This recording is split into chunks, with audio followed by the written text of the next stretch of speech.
Welcome to RECO 12. My name is Justin. I am a son of God and a recovering addict, and I'm blessed to be the host of this meeting and podcast.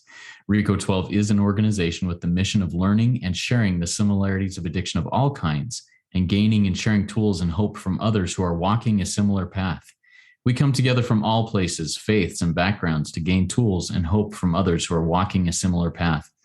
Speakers from our past meetings have represented many fellowships and identify with addictions with such variety as alcoholism, drugs, food, sex, gambling, theft, codependency, and all the Al-Anon groups, just to name a few. We invite recovering addicts with at least 1 year sobriety and who are actively working their recovery in their respective fellowships to share their experience, strength, and hope on a live Zoom webinar each Friday at noon Central Time for about 25 minutes. Then we, the live audience, get the opportunity to ask questions of that speaker for another 20 to 25 minutes. If you're hearing this meeting in recorded podcast form and would like to participate as a live audience member in the future, please go to www.reco12.com. That's RECO12.com to learn more and to submit your email address there to receive weekly invitations. RECO 12 is a self-supporting service, and we appreciate your help in keeping us working our 12th step in this manner. We gratefully accept contributions. If you wish to contribute, you can go to places I'll put in the chat and in the show notes of the live meeting. This is meeting number 146. What a blessing that is, and a miracle, really. We also have a growing and active WhatsApp community. If you'd like to be added there, please send an email with your WhatsApp number to reco12pod@gmail.com. That's RECO12pod@gmail.com. We look forward each week to receiving from the light reflected from our speakers. That light inspires hope, meaning, worth, and growth in us, the listening audience. Now let's introduce our guest speaker for today, Tim M., whose topic is being sponsorable and sponsoring others. Now, here's a little bit about Tim. He was born in 1971, and he stopped drinking for the first time in 1990. His last drink was in 1993. Tim spends much of his free time engaged in sponsorship and service. He does what AA asks, and he gets the results it promises in the book Alcoholics Anonymous. 100,000 Al-Anon meetings also help. Other than that, he says he is simply another bozo on the bus. Tim, the floor is yours. Take it away, man. Happy to have you here. Thanks, Justin. My name's Tim. I'm an alcoholic. I'm also a member of Al-Anon. Been sober since 24th of July 1993. I've been in and out of Al-Anon since 1995. I'm very committed to Al-Anon these days, and my recovery is split 50-50 between the two. And I think my sponsorship is split 50-50 between the two. To talk about being sponsorable, we've got to know what a sponsor is. To know what a sponsor is, we need a little bit of context. I use the big book as my basic text to recover. There's lots of Al-Anon literature which helps, but the big book is like the Christmas tree, and the other AA literature, the Al-Anon literature, the other spiritual resources I use, of which there are many, are like the decorations on the Christmas tree. A Christmas tree without any decorations is still just fine as a Christmas tree, but it does help to have the decorations. But the big book is the basis. Now, the funny thing about the big book is that it really doesn't mention sponsorship, not in the true sense as we understand it today, at least not in the basic text section up to the end of 164, although the question of sponsorship and examples of sponsorship abound through the text itself, including from the pioneers who describe how they were sponsored by some of the earliest members. I think page 263, if my memory serves me correctly, has a presentation of how Dr. Bob took people through the steps, which is very different to what's in the big book.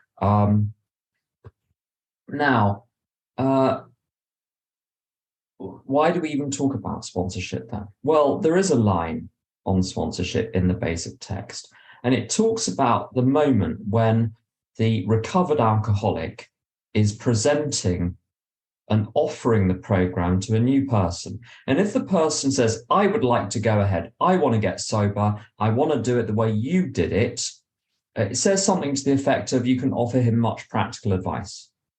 And that, ladies and gentlemen, is the entire script for how to sponsor people. You can provide much practical direction. That, of course, takes many different forms. I won't give a history of how I've sponsored over the years. What I'm going to talk about is what made me sponsorable as a newcomer. That information is still pertinent today. And I'll tell you how I sponsor today. The way I sponsor changes, as it indeed should. If it didn't, it would mean I wasn't growing. Fortunately, I am growing, and it's not set in aspic or amber. So my form of sponsorship will evolve over time, and I get things wrong and then I adjust. But being sponsorable, as I said, there's a context. What is the context? The context is that I'm a danger to myself as an alcoholic, as an addict. I qualify for a number of other fellowships, but I use AA and Al-Anon, and that for me suffices for everything. I'm a danger to myself with alcohol and drugs because my mind will tell me that a drink is a good idea when it's not. And I trigger something which I can't stop, which could go on for years, which did in fact go on for a year and a half at one point. I started drinking again after a period of sobriety in 1991. It was a year and a half, maybe a little less than that, before I surfaced again. There's a Suzanne Vega line, don't uncork what you can't contain. Don't uncork what you can't contain. So in AA, we say, don't have the first drink. If you don't have the first drink, you can't get drunk. If you get your newcomers to chant that, I think no ill will flow from that. It's a very helpful thing to remember. But to recover, one needs more than willpower and information, although both of those are very necessary. Unfortunately, it requires some grit to stay sober. On the Al-Anon front, it's a similar question. I become preoccupied with the shortcomings of those around me. I try to take control of situations. I try to fix people. I try to get them to rescue me. I blame them for my predicament. I don't look after myself, and there are no flies on me. My Al-Anon problem is manifold, and again, is not solved by a combination of information and willpower. There have been times when I've been so preoccupied with whether the alcoholic is drinking or not, and if they're drinking, what they're doing, if they're going to die, how can we sort them out? How can we get them help? I can't concentrate on anything else. I become very unwell myself. So what's required, unfortunately, is a psychic change. That's the terminology in the Big Book. Now, people say the Big Book's very old-fashioned. Well, it's reasonably old-fashioned. I mean, it's not Shakespeare, it's not Bacon, it's not Chaucer. It could be worse, okay? And we still read Shakespeare and Chaucer today with little footnotes to explain anything which is unclear. No, I don't think there's any need to rewrite the thing. One can write other things, and AA indeed has, for good reason. There's no need to leave, to overturn the dead in their crypts and hector them for being as they were then. I'm sure they would find much to find fault with our language and approach and mores and morals and standards today. So that rubs both ways. So we leave them where they are. We just take what they offer. And psychic change is the phrase they use, so we'll use it. It just means a change of mind and a change of heart. A change of mind and a change of heart. And it can't be brought about by snapping your fingers. It's also, sometimes it's talked about as though it's bestowed from on high, when it sort of is, in a sense, or it's a miracle. You just sort of sit in AA waiting for the miracle fairy to tap you on the head with her little magic wand, and then suddenly you're a miracle too. And that's how it's presented. Fortunately, we've cracked the code. And the code is this: the spiritual awakening, the psychic change, the restoration to a condition which we were in at some level before we ever became alcoholics and addicts and psychotic Al-Anons. That's available to anyone if a few simple rules are followed. Something has gone wrong. If we unpick what has gone wrong, we get restored to where we were to start with. It's just like if anyone's had Alexander technique, I was a musician and I had problems, and an Alexander teacher was called in to realign my spine. Basically, the way I was playing the piano was mucked up because I sort of hunched over. And I was taught you get the head in the right position, let the body fall from the head, and everything just starts to become natural then. And I think that's the case here. All we do is we straighten out that which is crooked, and we discover the person we could be is the person we always were underneath the crookedness. And what we have to do, my experience and opinion, nothing wrong with opinions, by the way, as long as the basis for them is valid. There's a movement in AA to ban the opinions. I don't want your opinion, I want your experience, as if the two are different. Of course, an experience related is one's own opinion on what happened. There's no such thing as a purely objective experience. But anyway, the process that I go through is I surrender to a higher power, which means starting with a blank sheet of paper, and then I catalogue in step 4, disclose in step 5, catalogue in step 8, disclose in step 9. It's cataloguing and disclosure.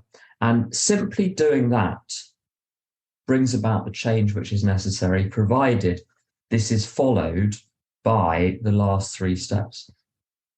Now, sponsorability is a very simple notion. Bill C talks about alcoholics lying in the gutter, but having a plan.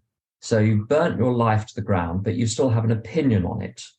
You still have a view, you still have a take, you still have a scheme, a plot, a device. To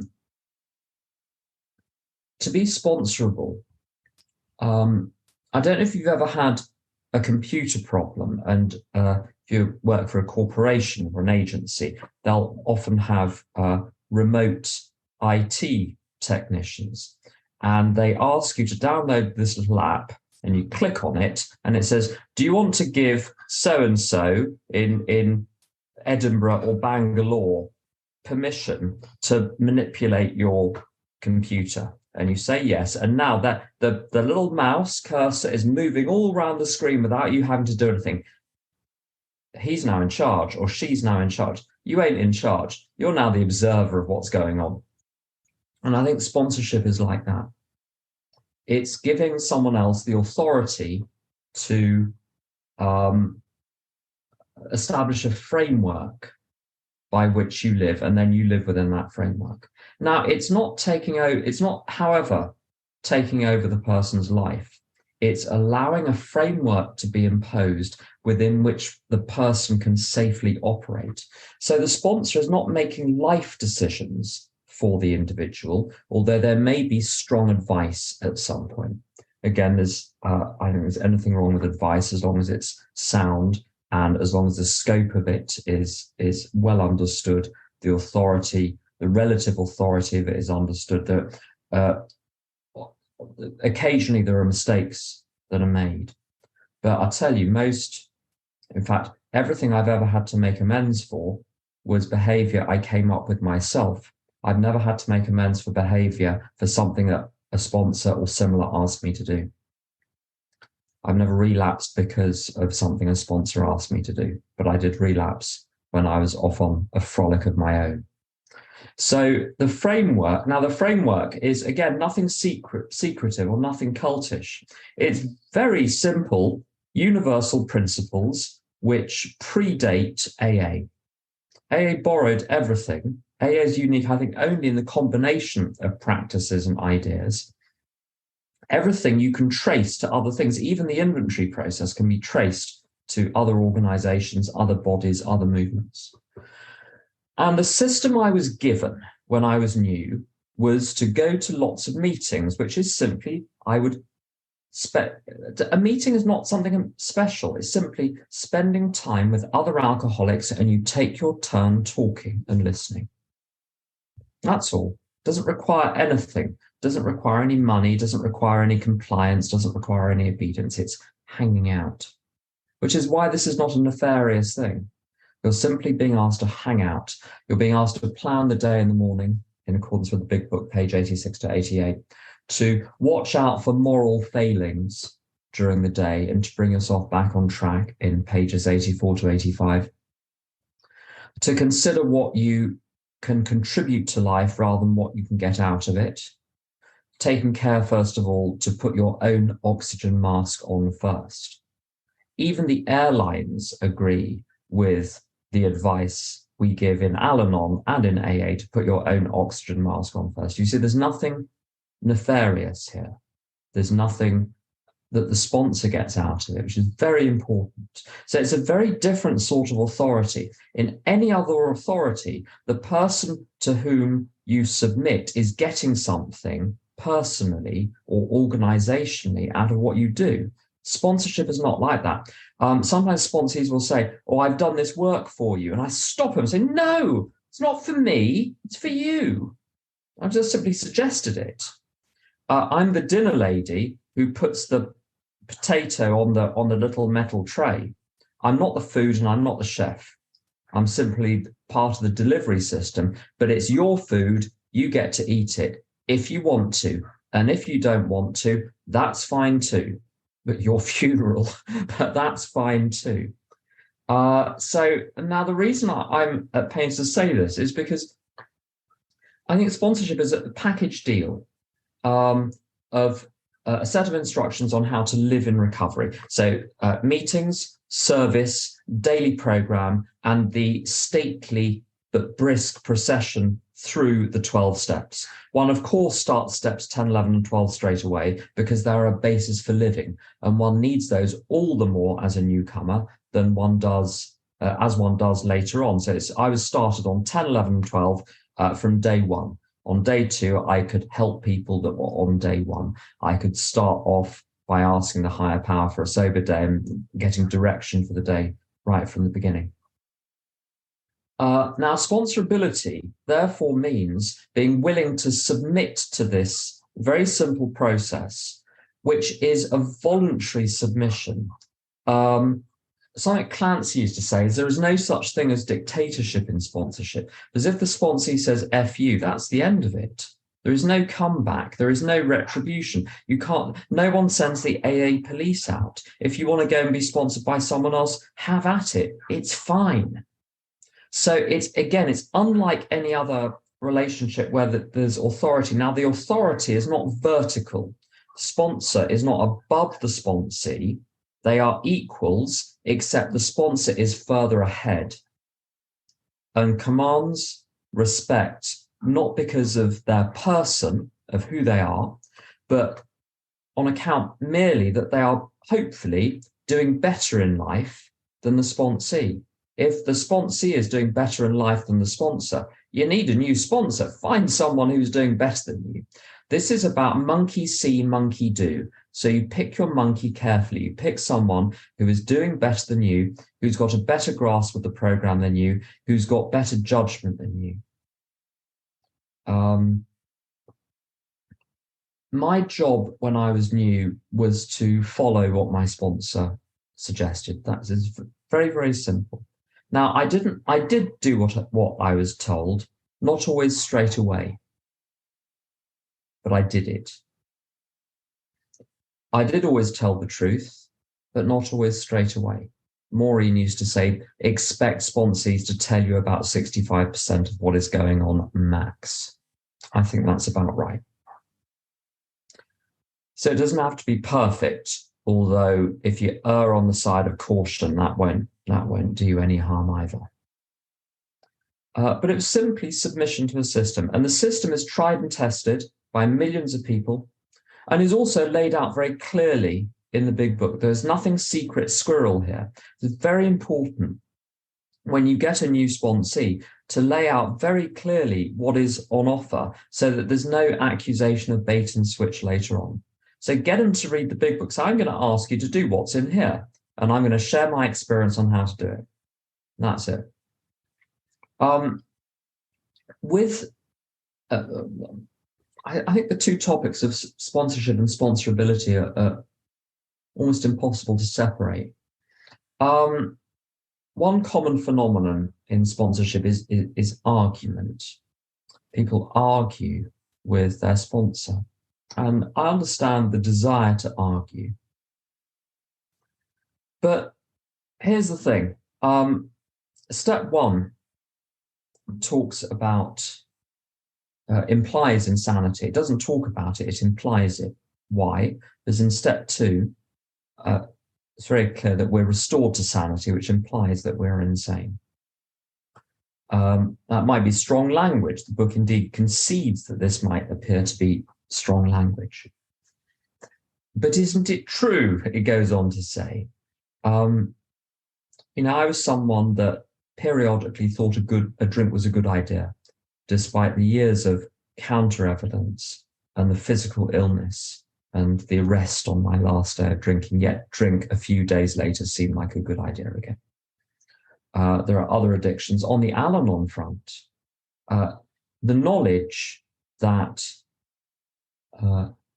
worrying about the alcoholic achieves nothing is insufficient to stop me from worrying. The point of being someone who needs recovery, who needs step two, is you're in a position where you can't see straight, that 90% of what you think may be good and true and right, and maybe only 10% is wrong. But the faculty of determining which is which, the ability to differentiate the true from the false, is impaired itself, which is why I was in trouble in the first place. Everything I thought seemed right to me because I was thinking it. And yet some of it clearly wasn't, and I couldn't consistently tell which. I needed an outside pair of eyes. And so my job was to trust, just trust. So find someone you trust. People say they have trouble trusting, and it's not true.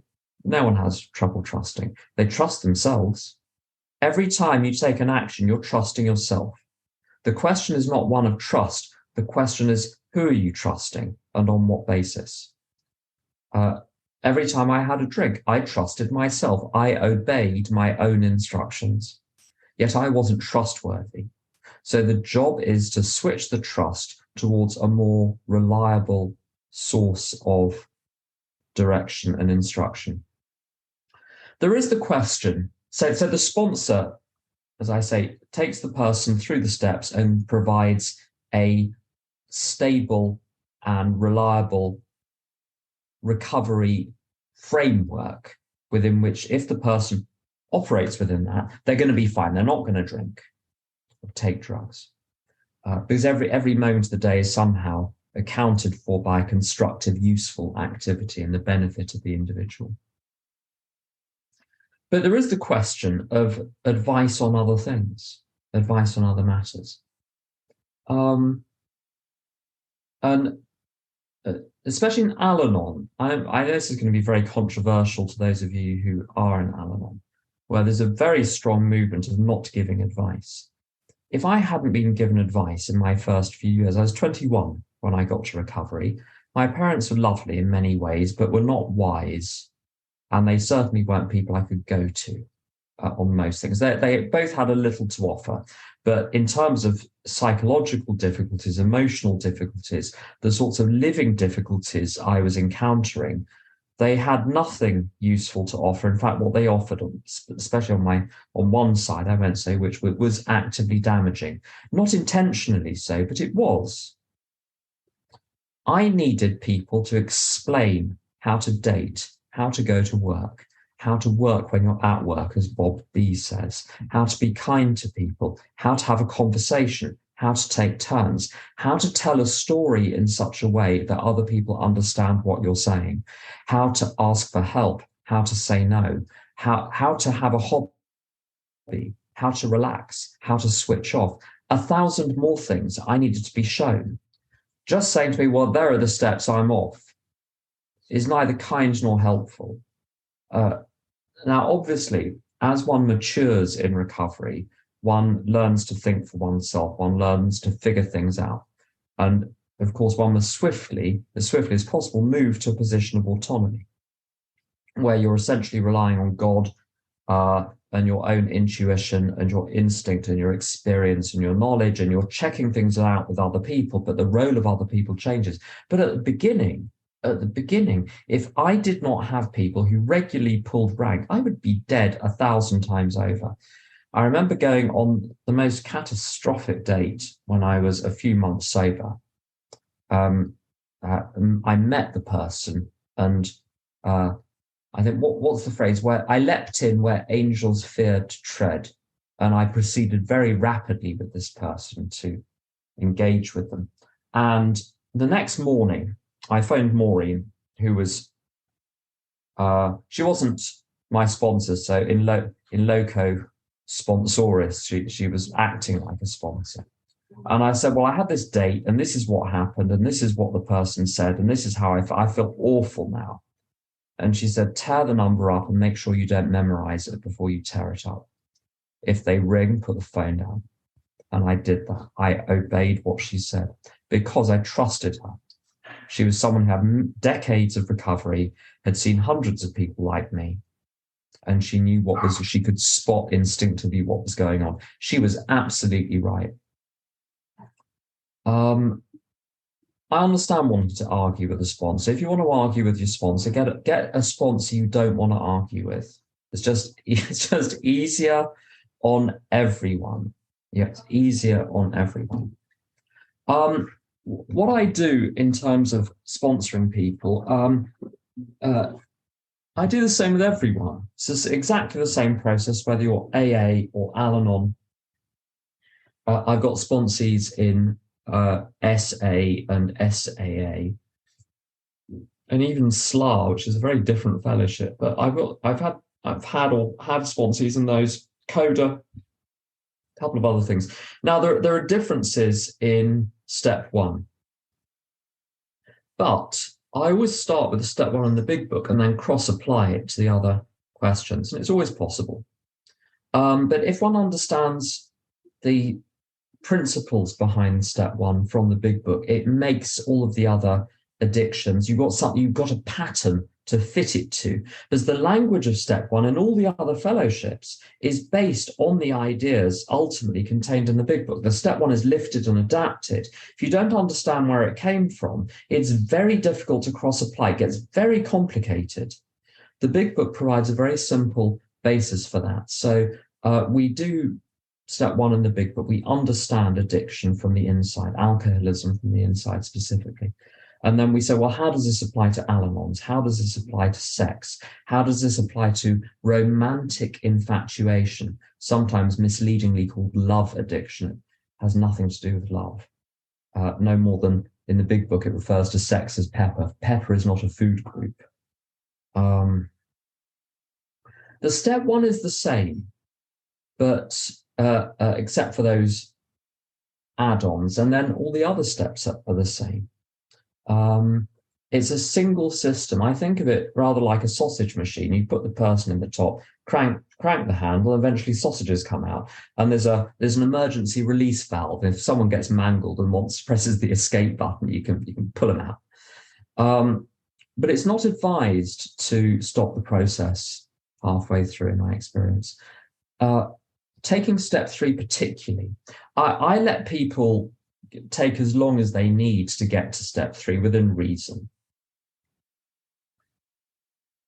But after that, you need to proceed briskly, because in taking step three, you're invoking the elements to do their worst. Everything is going to start to come up, and if it is not processed and dealt with, it wreaks havoc.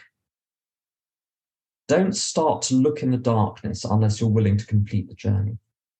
So I get pretty strict with whipping people along and say, if you can't do this, I understand, but call a halt to it and put the lid on it.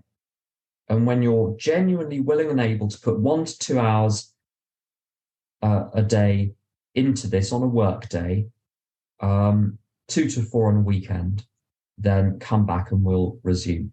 But tapping away at the steps, dripping away at it does no good at all, because the ego is rebuilding the whole time. So it's like building a brick wall, one brick at a time. But if you do it too slowly, so the ego is on the other side, removing the bricks as you place them. You've got to be whipping along at quite a speed in order to outstrip the efforts of the ego to deconstruct what you're constructing, which is why this must be swift. And I'll finish on this. There's something I send sponsees in emergency situations where it's really necessary. And it's a quotation from the CIA website.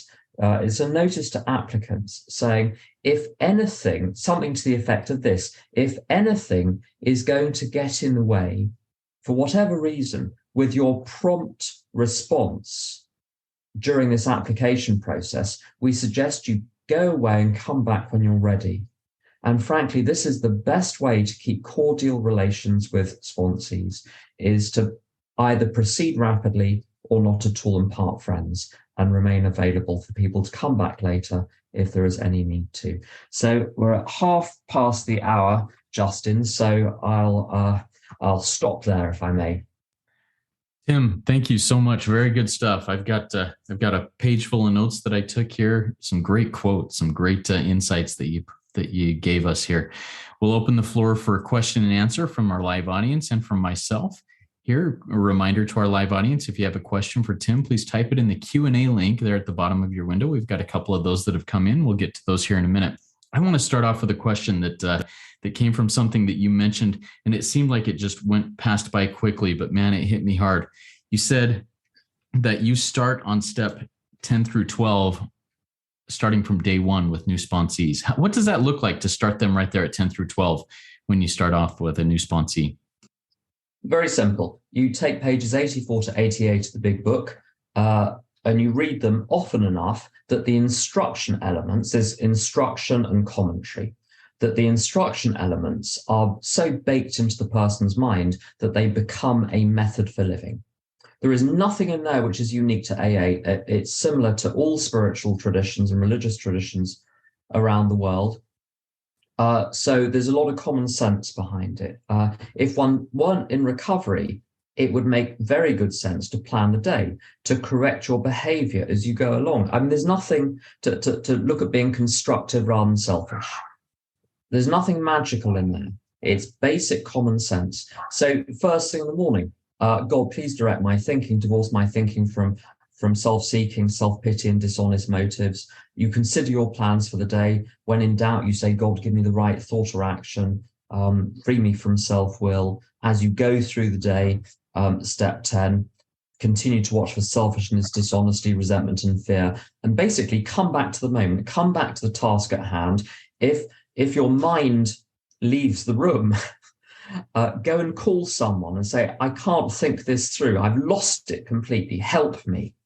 So it's a very good framework. And it's better. Those 4 pages are better than any individual can come up with. This is why I said the sponsor is the dinner lady putting the food on the metal tray.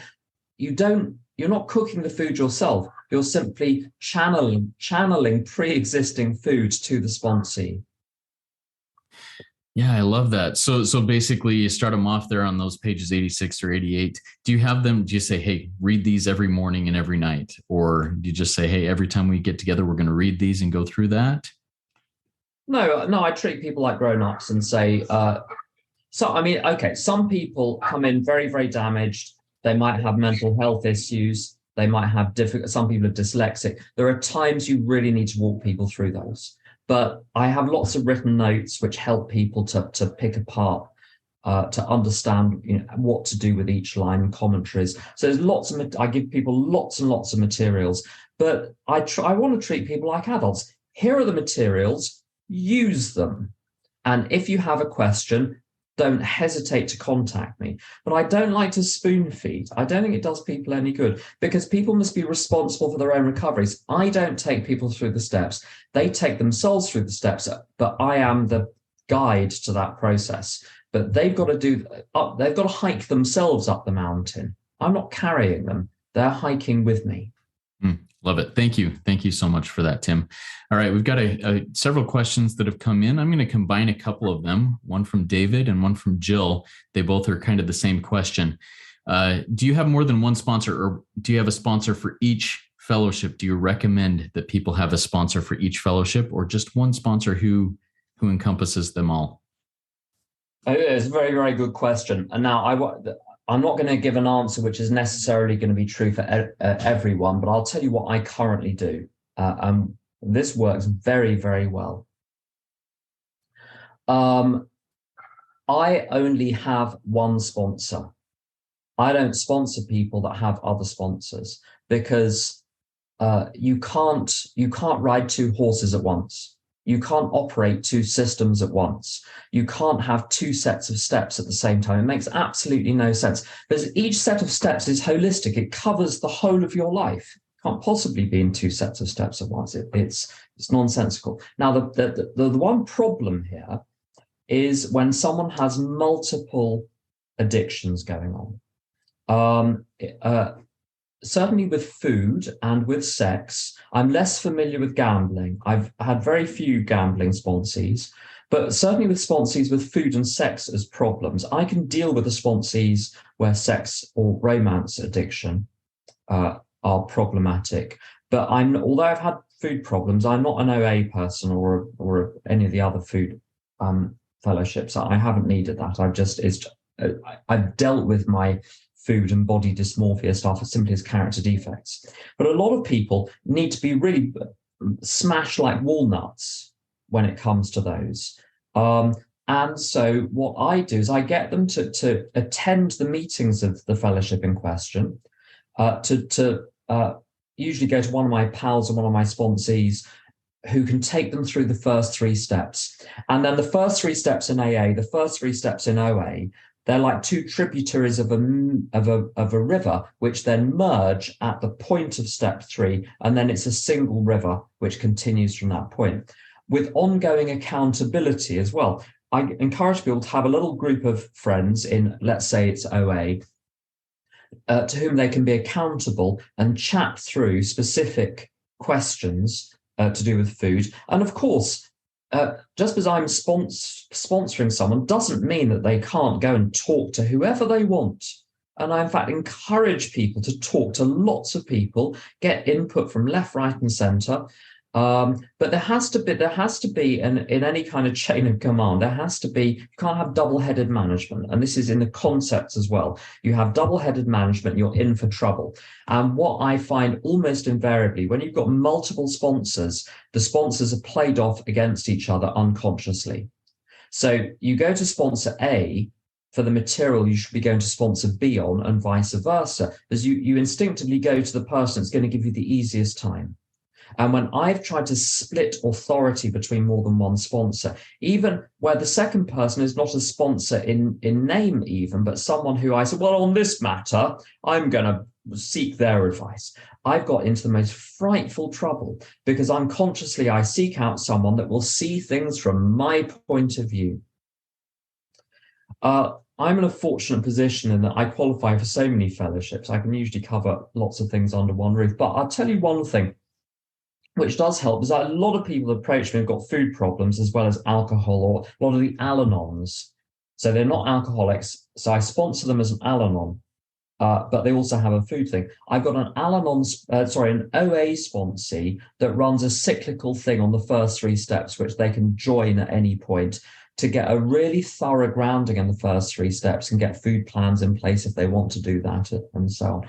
And that seems to solve the problem very, very well. And this works extremely well. I don't have any problems at all doing this. And there's a lot less relapse and argy-bargy and secrecy that happens when you've got splitting between different sponsors. I'm going to be very controversial here. If someone is in a very intensive psychotherapeutic program, again, it's almost impossible in my experience to sponsor them, because the philosophy is often entirely different. The process of the steps to me is about being rid of self and stopping looking at oneself, only looking at oneself from a moral point of view. And they go to therapy, encouraged to look at the past in a very different way. I'm not saying it's better or worse, but it's different. And you spend the whole time with the poor soul trying to reconcile two irreconcilable systems.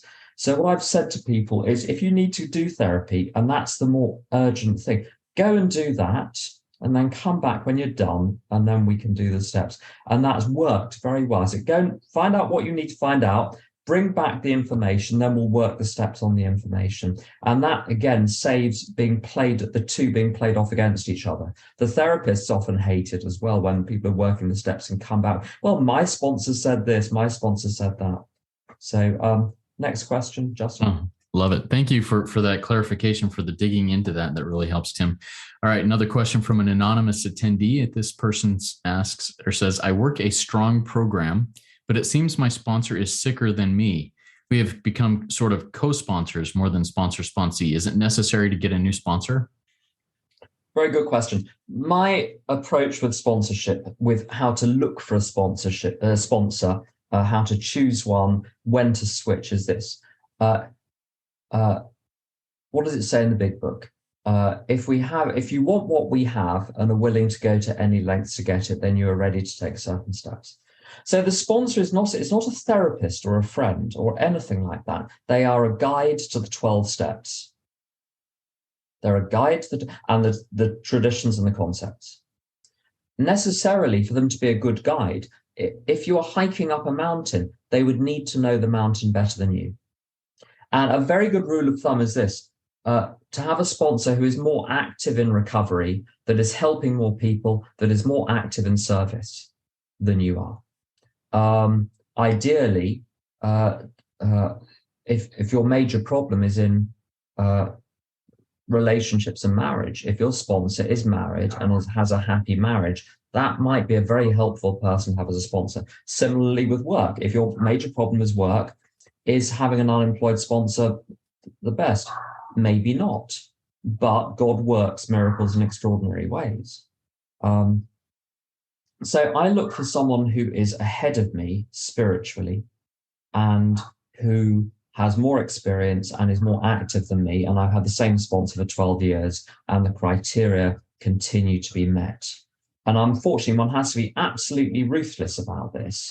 So no sentimentality. If I needed someone different, I would go for someone different. So my previous sponsor is wonderful, but he wasn't doing in AA what I was doing and what I needed guidance on at the time. I had a lot of sponsors. I was doing a huge amount of service, and my sponsor at the time did not have the relevant experience. So one has to be brutal and just go for the best that you can find. Wow, love that. Thank you. All right, question from Jason. Jason asks, and this is a really cool introspective type question for you, Tim. What are you currently struggling with as a sponsee? Well, I suppose that can mean one of two things.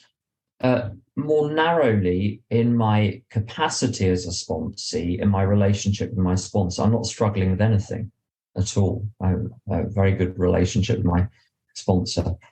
I'm not saying that just because I'm in his house right now. It's genuinely true. But I have to say, so I've been sober for 29 years and some change. And I go through the steps once a quarter to clean out the cupboard. And I'm just trying to think, do I perceive myself to have any problems in my life? And I don't. Sorry about that, but I just don't. Do I have a full range of human emotions? Yes. Do I have character defects which flare up? Absolutely. But if you said to me, how happy are you on a scale of 0 to 10, I'd be up around a 9 most of the time. How often do you have a bad day? I don't even know how to define the term in my current life. There are days that I'm very tired physically. I think that's the worst that things get. But the program works. If you work it very, very diligently for a long time, and I'm someone that not just with lots of addictions, but was very mentally ill when I got to AA. And I haven't had depression or real anxiety for a very long time. It's done extraordinary things, but it's incremental lifestyle changes, basically. Very slow, very slow. Love that. Sometimes slowly, sometimes quickly, but these promises will happen. And I love your testimony of the promises coming true in your life. Thank you for sharing that, Tim. Another question from the live audience. This is from Alan. Alan asks, how do you not take on your sponsee's baggage? Often the sponsees, well, all of us come in with a lot of baggage, but how do you not take that on?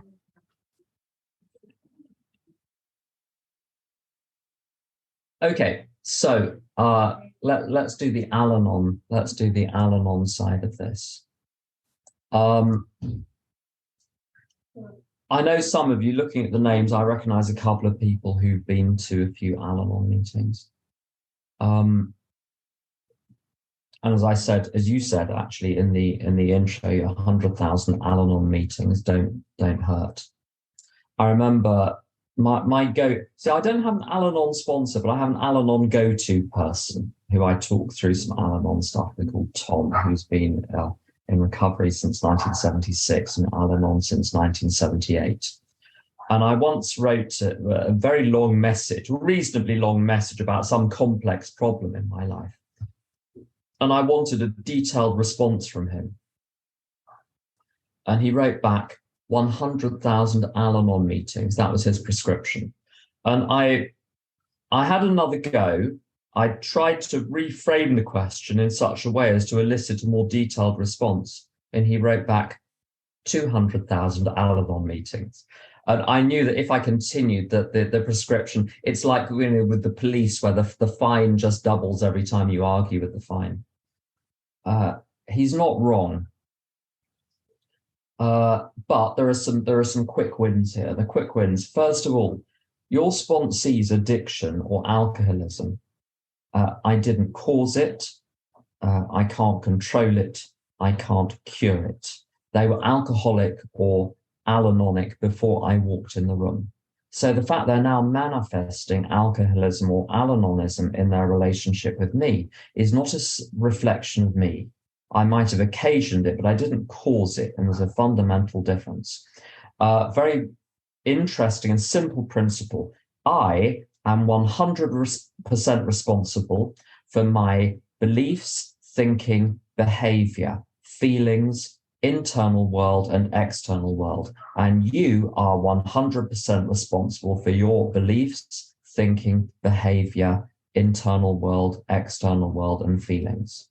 I'm over here, you're over there. I'm responsible for me, you're responsible for you. Now, there are, and I've done sequences, a series of talks on the complications of sponsorship. There's a very good story in the big book. I think it's our Southern friend, who also I think is Fitz Mayo, one of the early AAs, where there's a perfect example of how sponsorship can work, in that he presents his problems to someone. The person asks him, are you willing to do this? Are you willing to do that? And Fitz says yes to each of those things. And the person says, well, all of your problems are solved. And then he leaves the room. So my job is to offer the program to people. I don't argue and negotiate because it's a waste of time. In the same way that you don't, when you go to Walmart, you don't negotiate the price. You're not in the souk. You're not in Morocco here. You just, that the Walmart price is the Walmart price. You don't haggle at the till. And it's a little bit like that with sponsorship. We're not paid enough as sponsors. In other words, we're not paid at all to haggle. So you offer, and either they want it or they don't. And if someone is argumentative, if I'm in my right mind, I'll remember to say, you don't seem today to be enthusiastically excited about accepting what I have to offer. I understand that. I'd struggle to accept what I have to offer in your position. But why don't you think it over? Give me a call when you are ready. I'm not going to argue. And I've had that conversation a lot of times, and people respect that. People understand it as well, because you're recognizing the position that they're in. What I won't tolerate, practically speaking, of course, one tolerates things spiritually, one recognizes that people are where they are. So one should never become angry with sponsees. If one does become angry, something has gone wrong. Something has gone wrong. But even very subtle forms of resistance and manipulation, I bring them out into the open. I remember a conversation with someone once many years ago where when I suggested something, there'd be these deathly silences or sighing, very loud sighing over the phone. And I simply said, you just sighed very loudly. Were you trying to communicate something to me with that sigh? What were you trying to communicate? Let's talk about what you mean by that. So you bring those things out into the open.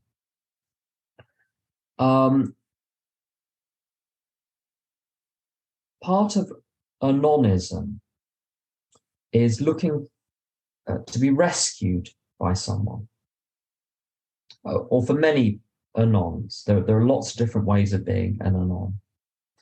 But part of it is looking for rescue. And part of it, you see, I would get into relationships with people who are very unwell, but who had a sort of trembling excitement to their energy, if that makes any sense. And it was as though I had no energy source myself. I had no power source myself. So I needed to vampirically clamp myself onto someone with a power source and feed off their life energy. And that's often the relationship between the Al-Anon and the alcoholic. The Al-Anon is kind of dead inside, but the alcoholic has life because they have alcohol. So the Al-Anonic actually needs the alcoholic either to be basically to be drunk, to have access to that power. It's very unwell. In recovery, that flips, and the Al-Anon will want, or the Al-Anon type, sometimes it's AAs who have an Al-Anon stripe down their back, as they say. They want the energy or the vivacity or the cheer or the whatever it is of the sponsor to compensate for their own deadness. And that's where the sponsee wants to form a special relationship with the sponsor. A Course in Miracles is a very good place to learn more about that. There are two very good Course in Miracles teachers, Earl Purdy, P-U-R-D-Y, and Anna Kujawa, K-U-J-A-W-A, who I found incredibly helpful. Their stuff is free of charge. I stress that very importantly. Lots of Course in Miracles stuff is free of charge, so that there's no, I'm not getting a commission here on anything. And they're very good on the subject of special relationships. And this often happens in sponsees where the sponsee wants special attention, wants pretexts to have conversations because they don't want the program, they somehow want you. This isn't flattering to the person at all. It's a very unhealthy thing. And unfortunately, one has to just, business is business. And although we're not paid, we're not professionals, it has a sponsorship relationship. I think to be very successful in the long term, to be maximally successful, has to have the same professional distance as between a doctor and a patient. That it can be very cordial and very loving and very kind. But I remember I had a conversation with Brian, who's my sponsor, many years ago. Well, I said, could we have a coffee, just one day, just to chat? And he said, you know we're not friends, don't you? You know we're not friends. And that hurt me because I was after a special relationship with him. I wanted a relationship where, let me just put something in the chat. Anna Jawa, Purdy, special relationships. You see, I have my friends, but I felt he was several grades above, and that by virtue of him being my sponsor, I would be able to, as it were, co-opt him as part of my friendship circle. But I couldn't pay the dues for that level. But I thought because I was a sponsor, I was entitled to the friendship as well. and I wasn't. A friendship must be freely offered. And so just because someone is your sponsor doesn't mean you've got them over a barrel and that you can demand anything of them. And people can be incredibly demanding of sponsors in a very unreasonable way, which is why right from the beginning, I very rarely have a problem with this now. It used to be a big problem. And the way I've got round it is I introduce my sponsees to each other. And we have meetings where me and my sponsor actually get all of our sponsees, or as many as want to come, on Zoom meetings, and people get to know each other. So you're a member of a crew, a gang of people. So the reliance is on the gang. It's not on the individual person. And the last thing I'd say, if you've got a problem with the sponsor, do not try and resolve it with the sponsor. Go and talk to a close-mouthed friend and fix it, sort it out if you can't sort it out. Now, there are things where there are practical things which need to be sorted out with the sponsor directly. I mean, a psychological thing where there's a real rift there. The sponsor is not so you never read inventory to the sponsor about the sponsor. It's so inappropriate, that sort of thing. And if one maintains these boundaries, then I have almost no problems today on that front of entanglement. Touch wood, as long as I keep going to my Al-Anon meetings. So do we have any more questions? There was one more question that just barely came in. See, how from an anonymous attendee, how come you're at your sponsor's house if you don't think special relationships are not good? There you go. Yeah, that's an impudent question. I'm here with lots of other people because we're putting on a conference this weekend. That's why I'm here. Perfect. It's not a special. Also, there's a fundamental difference between someone who is unrecovered, trying to form a close relationship with the sponsor, so my sponsor is ahead of me. He's sober 6 weeks longer than me. We're not friends. He's still my sponsor. And I've got incredibly strong boundaries. He's got incredibly strong boundaries. There's no risk of, you see, this is the curious thing about sponsorship. A special relationship is not about the degree of closeness. It's about the type of closeness.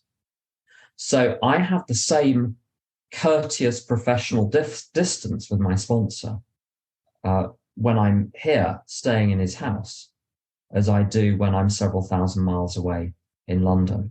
There is absolutely no entanglement there. So special relationships are about entanglement, not about how much time you spend or how cordial the relations are. It's about the formality of the relationship. And I don't think if I was 20 or 15 or 10 years sober, I don't know if I'd be here. I'm not sure if I've been invited.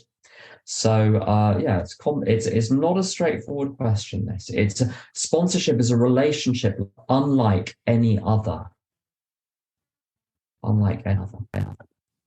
Yeah, thank you. All right, we'll close this meeting down here. Thank you all. Thanks, Tim. It was a great RECO 12 weekly speaker meeting for all addicts and those wanting to learn more about addiction and the recovery therefrom.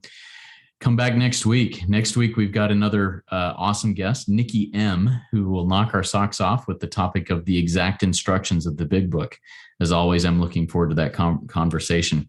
All right, let's launch off into the rest of our day with the serenity prayer that Tim will say for us. Thank you. Would you please help me close with the serenity prayer? God, grant me the serenity to accept the things I cannot change, the courage to change the things I can, and the wisdom to know the difference.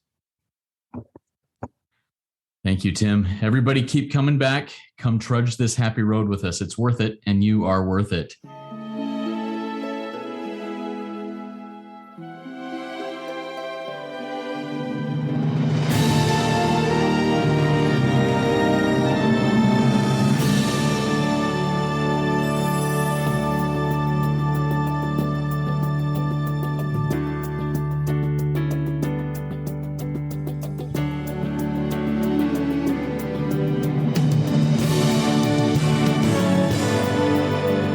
Standing still a moment, carving out this time, reflecting on the landscape of this life of mine.